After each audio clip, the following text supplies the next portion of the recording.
Greetings, everyone. Welcome to the 17th lecture of Rest in Belief. Up until our last session, we decoded the timeline of the Great Tribulation, the destiny that the Jewish church from the early part of Acts will face. And starting today, we will turn the stage of history back to Antioch in Acts chapter 13. In lecture 11, we witnessed the scene where the law and grace separated through the parting of Barnabas and Paul. Then were the churches established by Paul as he advanced into the Gentile world during the middle of Acts truly pure grace churches, identical to those of today? They were not.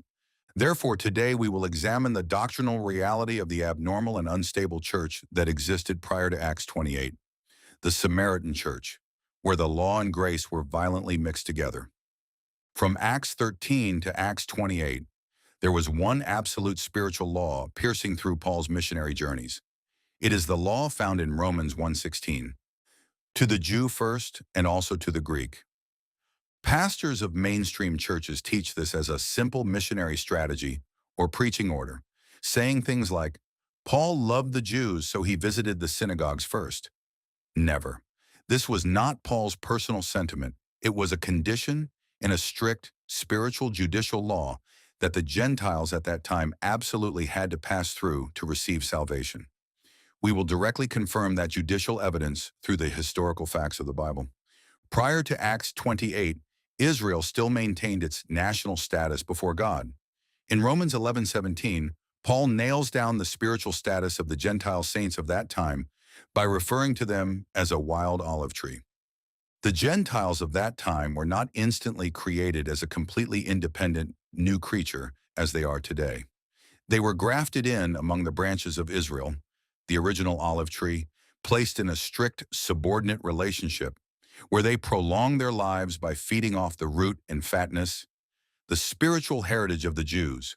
Without passing through the spiritual filter of the Jews, the Gentiles could not approach God on their own. This abnormal subordination also led to heavy obligations in real life. Look at Romans 15:27. For if the Gentiles have been made partakers of their spiritual things, their duty is also to minister unto them in carnal things. Today, in the pure age of grace, do we have a legalistic obligation to minister unto them with carnal things just because we are saved? We do not. However, the Gentiles during the Samaritan church age were in the status of literal, physical debtors who absolutely had to serve the Jewish saints with carnal, physical things because they owed a debt to the spiritual things, the gospel of the Jews. The decisive historical evidence appears in Acts chapter 15. Because salvation was received using the Jews as a medium, a massive doctrinal collision erupted. The grace of the cross preached by Paul and the law of the Jews clashed head-on. So at the Jerusalem Council, what judicial command do James and the apostles issue to the Gentile saints? That ye abstain from meats offered to idols, and from blood, and from things strangled, and from fornication. In order for the Gentiles to interact with Jewish saints and remain within the fence of salvation, simply believing in the grace of the cross was not enough. They absolutely had to strictly observe these 4 provisions of the law in their daily lives. What does this mean? It means that the early churches established by Paul at that time were not a 100% pure system running on grace alone.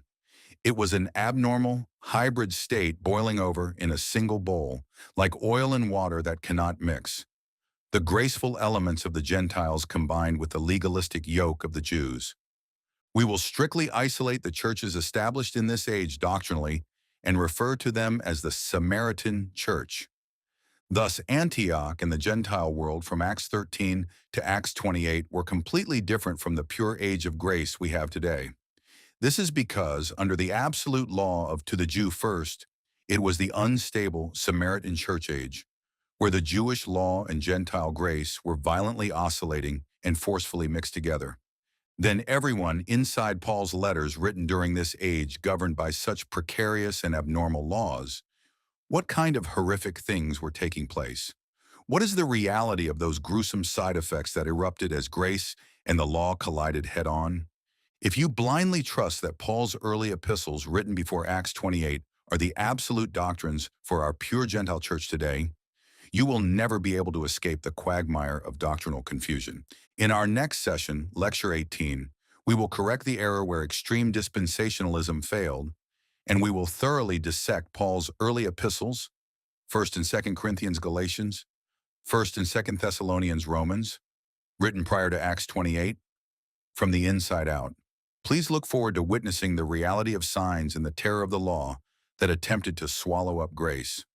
Rest in belief, establishing the framework of truth. Please look forward to the next lecture. Thank you.